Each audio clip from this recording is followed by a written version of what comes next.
Along the peninsula, and they're attracting people from all walks of life. Night Beach Joe Vasquez is in San Mateo County with the staggering new numbers. Last several weeks, we have been investigating how and why this could be allowed to happen. And now Eyewitness News reporter Josh Haskell shows you what's being done to get people services and start moving some of these RVs out. Today, we're diving into something that's going to blow your mind. A crisis that's hiding in plain sight, right on the streets of America. We're talking about RV homelessness. Yeah, you heard that right. Not the glamorous van life you see on Instagram with perfectly curated coffee mugs and mountain views. This is about real people, families, retirees, workers, who've been forced into living in RVs because they can't afford a roof over their heads any other way. And it's not just a handful of folks here and there. This is happening on a massive scale in cities all across the country. Stick with me because we're about to unpack the top 10 cities where RV homelessness is hitting hardest. And trust me, some of these numbers and stories are going to leave you stunned. Picture this, you're driving through a city, maybe on your way to work or grabbing groceries, and you see a beat-up RV parked on the side of the road.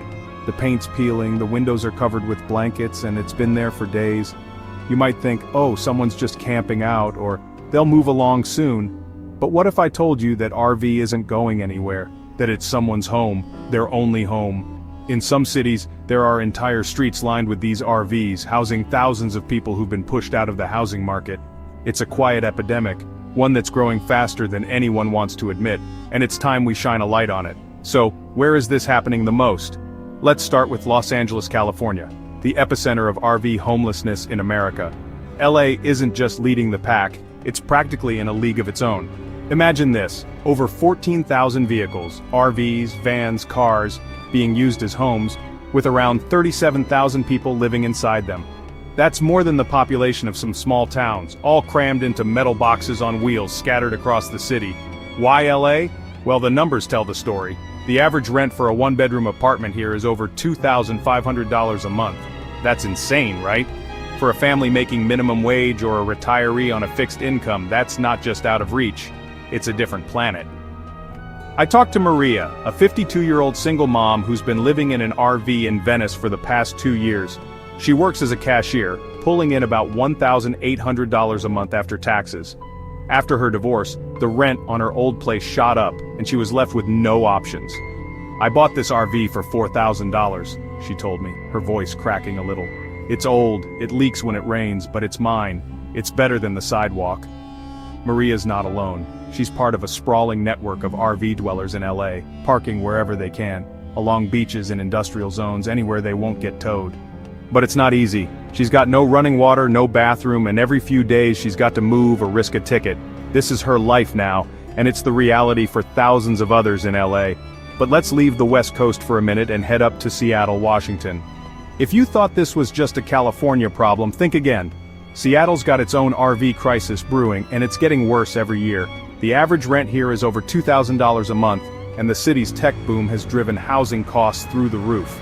Along the highways, you'll see them. Rows of RVs parked bumper to bumper, some with tarps strung up for shade, others with bikes tied to the back. These aren't tourists. These are people like John, a 45-year-old guy I met who used to work construction. When the pandemic hit, he lost his job, and with no savings to fall back on, he ended up in an RV near the I-5 freeway.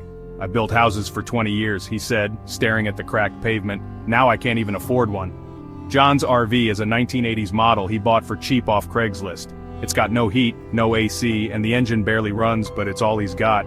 He's one of hundreds in Seattle living like this, caught in a city where the cost of living keeps climbing and the safety net keeps shrinking. The city's tried to crack down, towing RVs and finding residents, but it's like putting a Band-Aid on a broken leg. The problem's too big and it's not going anywhere. Now let's swing over to Denver, Colorado, a city that's beautiful but brutal if you're on the edge. Denver's housing market has exploded, with rents averaging over $1,700 a month for a one-bedroom. That's tough enough, but add in harsh winters and you've got a recipe for misery. I met Sarah, a 60-year-old widow who's been living in an RV for 3 years. After her husband died, she couldn't keep up with the mortgage, so she sold their house and bought an RV with what was left.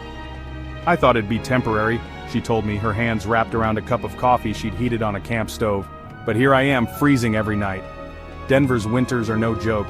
Temperatures drop below zero, and most RVs aren't built for that. Sarah's got blankets piled high, but she still wakes up shivering. The city's opened a few safe parking lots, but they're always full. leaving people like Sarah to fend for themselves. Next up, San Francisco, California. Another city where the dream of living well comes with a nightmare price tag. Rent here averages over $3,000 a month, and the tech boom has left a lot of people behind. RV homelessness is everywhere, especially in places like Bayview Hunters Point, where industrial streets are lined with vehicles. Mike's a 35-year-old software engineer who used to make six figures.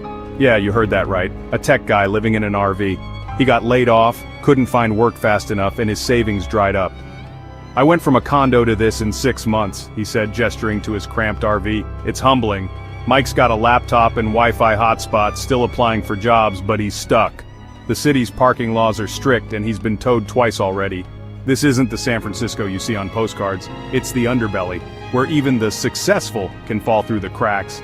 Let's head south to Austin, Texas, where things are a little different, but no less shocking. Austin's growing fast, and with that growth comes rising rents, over $1,500 a month for a one-bedroom. The city's got more relaxed parking rules than some, so RV encampments have popped up in industrial areas. Lisa's a 28-year-old waitress I met living in an RV with her 2 kids. Her landlord jacked up the rent and she couldn't make it work on her tips. I want my kids to have a real home, she said, tears welling up as she watched them play outside the RV. But this is all I can give them right now. The heat's brutal in Austin and Lisa's RV doesn't have AC. She's rigged up fans, but it's a struggle. Her story's a gut punch. Kids growing up in a parking lot because the systems failed their mom. Now let's talk Portland, Oregon, a city with a reputation for being chill but a housing market that's anything but. Rents are climbing, averaging over $1,600 a month, and RV homelessness is spiking. Tom's a 50-year-old vet I met living in an RV with his wife.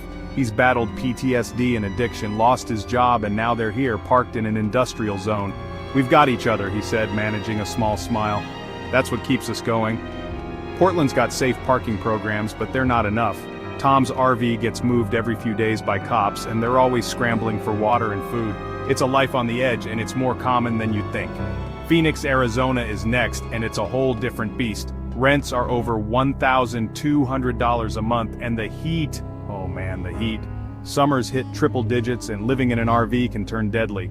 James, a 40-year-old construction worker, ended up in an RV after an injury sidelined him. It's like an oven in here, he told me, wiping sweat off his forehead. His dog pants beside him, and they're both just trying to survive. Phoenix's RV dwellers are tough, but the elements test them every day. The city's growing, but affordable housing isn't keeping up, and people like James are paying the price. Back to California, Oakland this time. Right across the bay from San Francisco, Oakland's got rents averaging over $2,000 a month, and RV homelessness is rampant. Karen's a 55-year-old former teacher who lost her job in the pandemic. I taught kids for 25 years, she said, her voice steady but sad. Now I'm living like this. Her RV's parked near the waterfront, and she's constantly dodging tickets and harassment.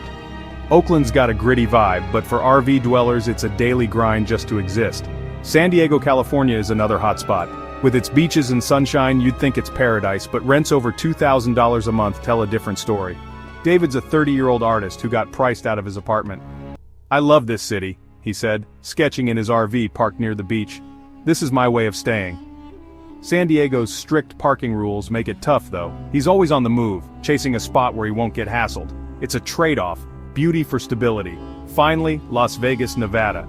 Beyond the Strip's glitter, rents are over $1,300 a month, and RV homelessness is growing. Emily's a 25-year-old casino worker living in an RV with her boyfriend. We couldn't keep up with the rent hikes, she said, shrugging. This is home now. They park near the outskirts, juggling work and survival in a city that's all about excess, except for them. So, what's the big picture here? RV homelessness isn't just a few hard luck stories, it's a tidal wave crashing over America. From LA's 37,000 vehicle dwellers to the families sweating it out in Phoenix, this is a crisis we can't ignore. It's about insane housing costs, wages that don't keep up, and a system that's leaving people behind. These aren't faceless numbers. They're Maria, John, Sarah, Mike, Lisa, Tom, James, Karen, David, and Emily. They're us, just a paycheck or two away from the same fate. This isn't just their problem, it's ours. Cities are stretched thin, with safe parking lots filling up and tensions rising between RV dwellers and neighbors. But there's hope. Some places are stepping up. Denver's got parking programs. Portland's trying to help vets like Tom. We need more of that. Affordable housing, better wages, real solutions. And we need you, yeah, you watching this, to care. Donate to shelters, push for change, talk about this, because the next RV you pass might be someone's last stand. Thanks for sticking with me on this wild ride. If it hit you hard, smash that like button, share it with everyone you know, and subscribe for more. Let's keep this conversation alive, because this crisis isn't slowing down, and neither should we.